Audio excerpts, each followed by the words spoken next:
Willkommen bei Besum, dem Podcast, in dem die Sterne, die Wissenschaft und die Menschlichkeit aufeinandertreffen. Hier im Lavatar Lab nimmt dich deine Gastgeberin Miss B mit auf eine Reise durch die kosmischen Geheimnisse der Astrologie, die tiefen Erkenntnisse der Wissenschaft und die wunderbaren Verbindungen, die uns als Menschen verbinden. Bereit, deinen Geist summen zu lassen? Dann schnall dich an und starte mit uns in eine neue Episode von Besum. ASMR.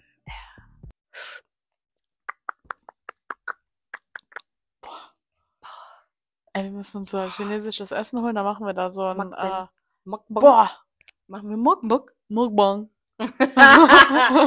Oh.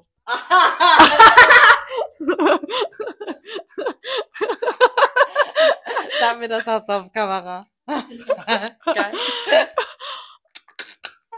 Okay. Können wir? Okay, alles klar. Achso, ja, okay. Herzlich willkommen zur dritten Folge von Besum. Und zwar Sakura. Ja, Das hallo. kannst du dir... Ja, oh, Entschuldigung. Hallo. Drassissa ist auch wieder da. Ja, Schön, dass du da bist. Wir freuen Ja, uns sehr. ich freue mich auch. Und ich bin Miss B. Und Mhm. zusammen sind wir Besum. Jetzt reden wir ein bisschen leiser. Hallo. Gut, dann fangen wir jetzt mal an. Was stellst du dir eigentlich unter Sakura vor? Du hast ja auch unser T-Shirt an. Ja, gefällt mir Vorne übrigens sehr gut. gefällt dir sehr gut? Ja. Das freut uns natürlich. Du hast vorne hast du einmal Awaken draufstehen mit der Sakura-Blüte und hinten ein Kunstwerk mit Break the Pattern. Also brich das Muster. Mhm. Was stellst du dir darunter vor überhaupt? Also jetzt, das Erste, was mir in den Kopf kommt, aber weil du es schon gesagt hast, ist halt die Blume. The Bloom? The Bloom. Mhm. Mhm. Die also die Kirschblüte. Genau. Ich habe tatsächlich einen Kirschblütenbaum eingepflanzt bei mir zu Hause im Garten. Nein, echt jetzt? Ja, wirklich, weil ich die so schön finde.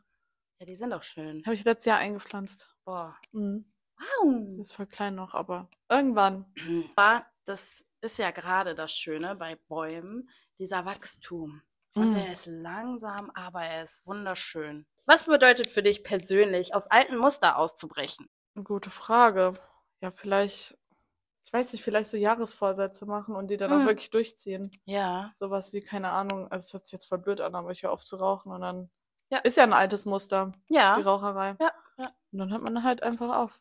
Einfach so. Weil man schafft einfach Ja. so. Ja. So schwer ist das ja nicht. Aus Mustern auszubrechen. Das Rauchen aufzuhören. Vielleicht auch, wenn man in so einer toxischen Beziehung ist, Mhm. schafft, Da rauszubrechen. loszulassen. Ja. Einfach loslassen. Hast du schon mal bewusst versucht, eine Gewohnheit oder ein Verhaltensmuster zu ändern? Wie ist dir so gelungen? Mhm. Ja, Hast du schon mal Ja. versucht? ja, vor allem so Ernährung, würde ich sagen. Mhm. Ist schwierig. Schwierig, ne? Ja, voll. Diesen Schweinehund zu besiegen, Ja, zu überwinden. es gibt bestimmt Sachen, die einfach sind, so Mhm. Kleinigkeiten, so Sachen, die man vielleicht jeden Tag macht, die schon so eine kleine Sucht entwickelt Ja. haben. Auch das ist erstmal so total schwer. wahrzunehmen, Ja, ne? das sowieso. Also man muss ja erstmal Mhm. selber checken. Warum fällt es uns so schwer, Routinen loszulassen, obwohl sie uns manchmal nicht so gut tun? Ich glaube, es ist einfacher, an einem Gewohnten festzuhalten, als was Neues zu machen. Absolut. Das ist auch bei voll vielen Beziehungen so, dass diese Beziehung überhaupt noch da ist, weil das einfach Gewohnheit ist und man das für viele viel zu kompliziert ist, zu sagen, ja, ich trenne mich jetzt, sondern wenn man schon, Ja. was weiß ich nicht, wie viele Jahre zusammen ist, zum Beispiel. Auch die Angst Ja. davor. Ja, vor was Neuem, Mhm. vor Veränderung. Ja, Das ist so voll. voll typisch deutsch, ganz ehrlich.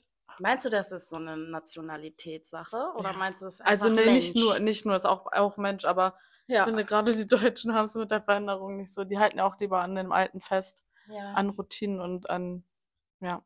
Die Sakura lehrt uns, dass das Leben kurz und vergänglich ist. Ne? Also bei der Kirschblüte sieht man ja, wie schnell die aufblüht. Mhm. Ne? Immer im Frühjahr, Frühling und dann auch sehr schnell wieder verblüht. Ja. Wie setzt du diese Erkenntnis in deinen Alltag um? Also wenn du jetzt mal so drüber nachdenkst, dass das Leben vielleicht auch sehr schnell vergänglich ist. Ja, klar. Also das Leben, also ich finde gerade so bei so Todesfällen, wenn man das manchmal in so Nachrichten liest, So junge Leute vor allem, wie schnell es einfach zu Ende sein kann wegen einem blöden Unfall oder so. Also du kannst heute noch hier sitzen und morgen muss Und ja man nur ist selber gar nicht mal so schuld dran, ne? ja, muss ja nur ein blöder Unfall gewesen sein und dann Ja. kann schon schnell vorbei sein. Und setzt du diese Erkenntnis auch irgendwie bewusst um in deinem Alltag? Also, dass ich das mehr nutze. Ja. So. Ja, ich versuch's. Also ich versuche mir immer voll viel vorzunehmen, damit nicht jeder Tag so das Gleiche ist, damit man immer wieder was Neues hat und es vielleicht sich nicht anfühlt, wie wenn sich so eine Woche wie ein Tag anfühlt. Ja. Das Stehst mag du ich gar morgens nicht. auch mal auf und denkst dir so, heute wird ein toller Tag. Ja, Einfach. aber auch andersrum. Heute wird ein beschissener Ja, Tag. aber ohne Regen hätten wir keinen Regenbogen und Mhm. könnten auch die Sonne nicht genießen, ne? Also Das lasse ich mir, glaube ich, tätowieren. Es gibt doch diesen Spruch, ohne das ohne das Böse könnte es auch kein Gutes geben, weil wir gar Richtig. nicht wissen würden, was böse ist. Ja. Ja. Ohne Licht gibt's keine Dunkelheit. Ja. All diese Dualitäten, ne? Welche Rolle spielt Vergänglichkeit in deinem Leben? Macht sie dir Angst oder motiviert sie dich eher? Beides. Ja? Ja. Ich würde schon sagen, in manchen Situationen motiviert sie mich, Mhm. aber klar hat man auch so Angst vor dem Ende, würde ich sagen. Tagesabhängig. So Game Over, ne? Ja. Und man verpasst auch irgendwie was wahrscheinlich. Aber Ich glaube, das ist auch vielleicht auch nicht. Ich glaube, das ist auch von vielen die größte Angst, was zu verpassen. Ja, Das ist, ja. ja. Oder noch nicht alles geschafft zu haben, Ja. was man schaffen wollte in seinem Leben. Ja, und dann ist voll. es schon vorbei. Voll.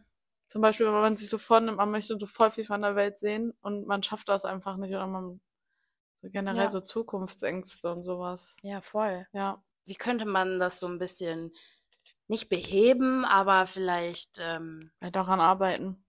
Also ich finde Ja. immer, man sollte auf so das Ziel hinaus, also zu seinem Ziel hinarbeiten aber und sich nicht demotivieren lassen. also ich finde, dass man auf jeden Fall im Hier und Jetzt sein muss. Ja, und auf gar keinen Fall an die Vergangenheit hängen.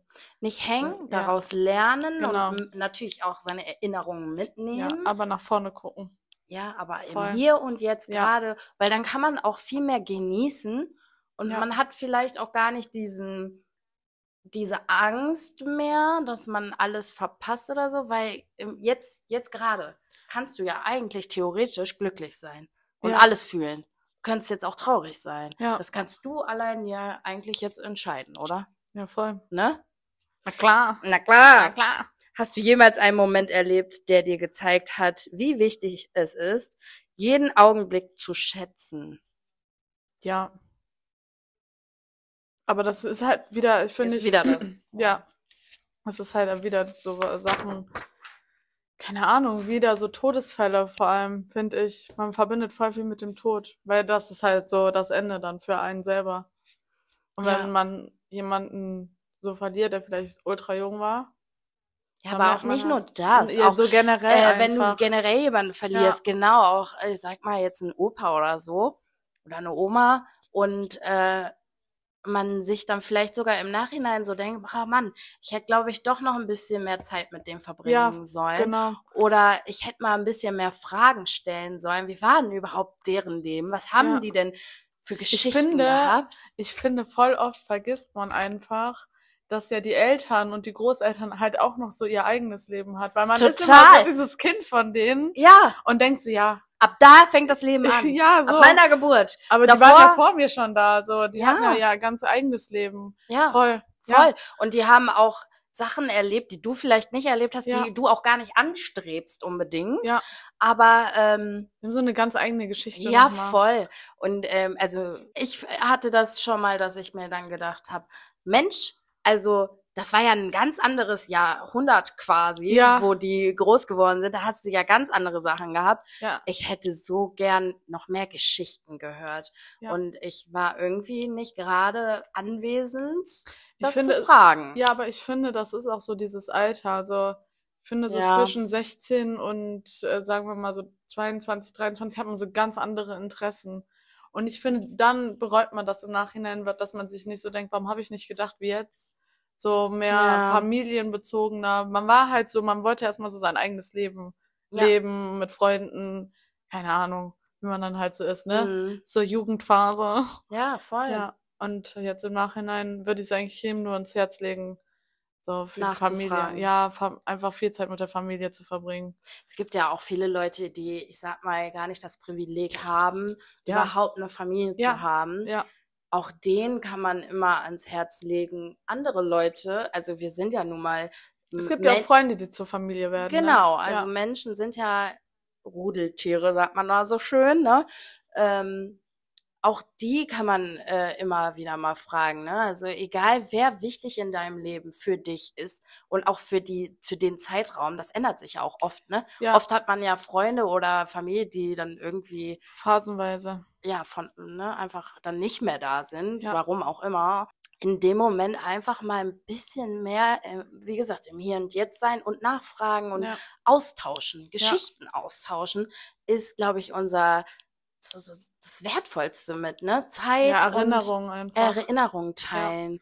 Ist Finde ich was auch ganz super Tolles. wichtig. Ja, Ja, finde ich auch. Erinnerungen auch sammeln, finde ich auch super Sehe wichtig. ich ganz genauso, da bin ich bei dir, mein Ah, Schatz. hör mal. Wie erkennt man, dass man in einem Muster oder in einer Routine überhaupt gefangen ist? Ja, Wie merkt man da das? musst du ne? aufwachen. Ja, Das das macht ist- dann irgendwann automatisch einfach so klicken. Ja. Das ist auch, was mir auch aufgefallen ist, das ist ganz oft so, dass man das nicht so wahrnimmt. Nee, überhaupt nicht. Und es könnte sogar jemand kommen und sagen und das pinpointen und sagen so, das und das ist nicht gut für dich. Hm. Da würde ich mal was anderes machen. Und wenn du aber noch nicht bereit dafür bist, Dann wirst du es abwinken. dann nimmst du es trotzdem nicht wahr, oder? Ich denke nicht. Ja. Glaubst du, dass alle Muster schlecht sind oder gibt es auch gute Muster? Es gibt bestimmt auch gute Muster. Ne? Also Ja. es gibt ja auch Routinen, die einem Ja. wirklich gut tun. Keine Ahnung, wenn man dann jeden Abend so eine Stunde für sich nimmt einfach. Ist ja auch super wichtig. Oh, voll. Ja. Es ist voll wichtig, sich selbst auch so ein Oder- bisschen Liebe zu schenken. Also ne? ich sag mal, das ist jetzt nichts für mich, aber zum Beispiel so eine Runde joggen gehen oder so am Abend. Also Warum ist das nichts für dich? ja, nee, Joggen ist Sport ist Mord. Ich jogge jetzt für mich gar nichts. Vielleicht so Fahrrad fahren oder sowas. ja. Aber Ja, fürs gut, man Joggen kann keine ja Ausdauer. für sich das dann finden, Genau. was man.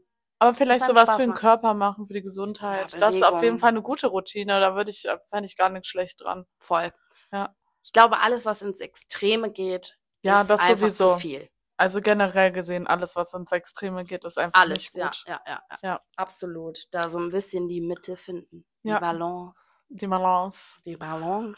Was ist das größte Muster, das du in deinem Leben durchbrochen hast und wie hast du es verändert? Boah. Gibt's da irgendwas, wo du, wenn du jetzt so zurückdenkst, wo du sagst, boah, das war schon irgendwie, hat mich das total gestört, das wollte ich durchbrechen und wie hast du das dann wirklich geschafft? Das ist eine gute Frage. Ich weiß, ich stelle nur gute Fragen. Aber die Frage würde ich vielleicht mal zurückgeben. Ja, Mhm. an mich? Ja. Ob ich schon mal was durchbrochen habe? Mhm. Absolut, ja. Ich glaube, da gab es bestimmt mal einen Punkt. Ich tatsächlich habe in meinem früheren Leben, sage ich mal, also als ich ein bisschen jünger war, Also auch die Jugendzeit. die jungen Der Zeit, Jugendzeit. schon sehr im Extremismus gelebt. Ne? Also für mich war meine Meinung Ja, obwohl, immer ja. sehr, sehr stark und ich habe mich immer sehr im Recht gesehen. Ich muss sagen, ich habe auch meistens recht. Aber ich habe das oft Leuten aufdringen wollen. Mach doch die Augen auf, guck, seh doch hin, dass das und das nicht gut ist. Und da muss ich sagen, musste ich das Muster durchbrechen, anderen Leuten versuchen, die Augen zu öffnen. Und Ja, die müssen selbst drauf kommen. die müssen selbst Ja. drauf kommen. Das ist genauso wie bei Hilfe. Ich bin jemand, der sehr gerne Hilfestellungen gibt und die Hand reichen möchte. Aber viele Leute wollen das gar Ja. nicht. Die möchten ihren eigenen Weg gehen, ihre eigene Erkenntnis gewinnen, was Ja. ja auch schön ist und was jeder machen sollte. Und für mich war das dann das Wahrnehmen und die Leute machen lassen und auch einfach mal den Leuten vertrauen, dass sie ihren Weg finden werden. Ja. Auch wenn das vielleicht auch ohne mich sein muss, weil ich es wichtig finde, auch Man Grenzen zu man kann auch setzen. nicht für alle da sein, ne? Nee, Man kann auch nicht allen helfen. no. You can't protect everyone. Mhm. Warum fällt es uns schwer, Veränderungen zu akzeptieren, obwohl sie unvermeidlich sind? Ja, das ist, glaube ich, einfach die Gewohnheit. Hm. Das Neue. Ich glaube, es ist auch voll schwer, die Schönheit in der Veränderung zu sehen. Ja, Für und viele. ich glaube, dass halt bei vielen auch wirklich so ein Suchtfaktor mitspielt, ne? Ne? Also so eine Sucht zu überwinden, das ist halt ultra schwer. Voll. Also Ja. wenn man, Warum macht man wenn das man denn? dir jetzt Wenn zum man- Beispiel sagt, guck mal, du bist viel zu viel am Handy, du legst jetzt dein Handy mal für einen Monat weg. Ich glaube, du wirst nach ein paar Tagen durchdrehen, Ich weil du so dran glaube, gewöhnt bist. das und generell, wenn irgendjemand zu dir sagt, mach das mal, du Ja. solltest mal. Nee, du musst schon Du selbst musst drauf von dir kommen. selbst. Das muss von dir Das selber ist bei kommen. jeder Ja, ja. Sucht ja generell Ja. so, ne? Ja. Wenn du auch drogensüchtig bist oder was auch immer, Ja. wenn jemand anders zu dir kommt, dann zeigst du dem einen Vogel. Aber wenn du selber so checkst, oh mein Gott, ich glaube, ich mache hier gerade meinen Körper und mein Gehirn und alles kaputt, Ja. ich sollte vielleicht mal damit aufhören, dann macht es Klick. Was war die größte Veränderung in deinem Leben und wie bist du damit umgegangen? Die größte Veränderung war ja mein Kind. Ja, Ja. wie bist du damit umgegangen? Ich würde sagen, ich finde, das hat mein Leben zu was Besserem Voll, entwickelt. ne? Das ist dein Ja. Sonnenschein, ne? Ja, man kriegt auch so eine Routine, also so eine Alltagsroutine im Tag. Das tut schon gut. Ja, Ja. glaube ich Man auch. lebt nicht nur noch vor sich hin so. Und Man muss funktionieren ja, man auch, muss ne? halt funktionieren. Manchmal ist es halt ganz gut. Ja. Klar, so ein bisschen Zeit für sich. Wäre schön. Ja, wäre schön Ja. oder ist auch schön, Aber die nimmst du dir zwischendurch ja, auch auf mal, jeden oder? Fall. Ja, Auf finde jeden ich auch Fall. sehr gut. Glaubst du, dass es Mut erfordert, aus alten Gewohnheiten auszubrechen oder eher Geduld? Ich glaube, beides. Ja, würde ich auch sagen. Beides. Ja. Da gehört schon, ich glaube, da gehört sogar noch mehr zu. Außer Ja, Mut und Geduld. aber auch den Mut, sich selbst einzugestehen, Ja, voll. wow, ich glaube, das funktioniert bei mir jetzt nicht mehr. Ich muss jetzt was anderes ausprobieren. Das ist schon mal Mut, das ist Ja. auch Stärke. Auch Und dazu dann zu die stehen. Geduld mit sich selbst zu haben, dass man immer wieder vielleicht auch Rückfälle hat, Ja. dass man vielleicht nicht sofort das Neue so umsetzen kann. Ja, man muss da schon standhaft bleiben. Voll. Die Sakura erinnert uns daran, dass den Moment zu genießen wichtig ist. Wie schaffst du es, im Hier und Jetzt zu leben? Rufst du dich immer wieder zurück? Also hast du überhaupt dieses bewusste, oh, jetzt muss ich aber mal wieder hier, jetzt gerade hier sein? Aber ich glaube, man lebt nicht nur im Hier und Jetzt. Ich glaube, man lebt immer so auch noch ein bisschen in der Vergangenheit und schon ein bisschen in der Ja. Zukunft. Ich glaube, das ist einfach ein Mix. Mhm. Ist Also- auch aber auch oft so Autopilot, ne?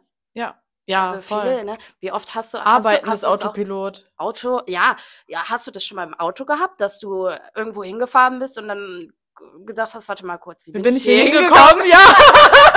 Ja, genau. Ja, das kenn ist ich. ja dieser Weil Autopilot, du bist so ne? voll in deinem Kopf, auf einmal denkst du an was Mhm. ganz anderes, Bist am Mitsingen. schweißt voll ab. Ja, voll. Oder bist halt wirklich mit den Gedanken wieder in der Vergangenheit und denkst über irgendwas nach, worüber man eigentlich gar nicht nachdenken müsste. Und dann Ja. wacht man so auf und denkt so, hä? Wie bin ich hier Wie- hingekommen? Ja, genau. Wann ist das passiert? Ja. Ne? Ja, und Wirklich. das ist immer der Moment bei mir, wo ich sage, warte mal kurz, sei mal kurz hier und jetzt. Ja, wach mal auf kurz. Sei mal kurz wieder präsent. Ja. Übernimm mal die Kontrolle ganz kurz. Ja. Na, welche Momente in deinem Leben würdest du als blühend wie eine Kirschblüte beschreiben? Also etwas, wo du sagst, boah, da bin ich richtig aufgeblüht, das war richtig schön. Boah, das ist eine schwierige Frage. Warum?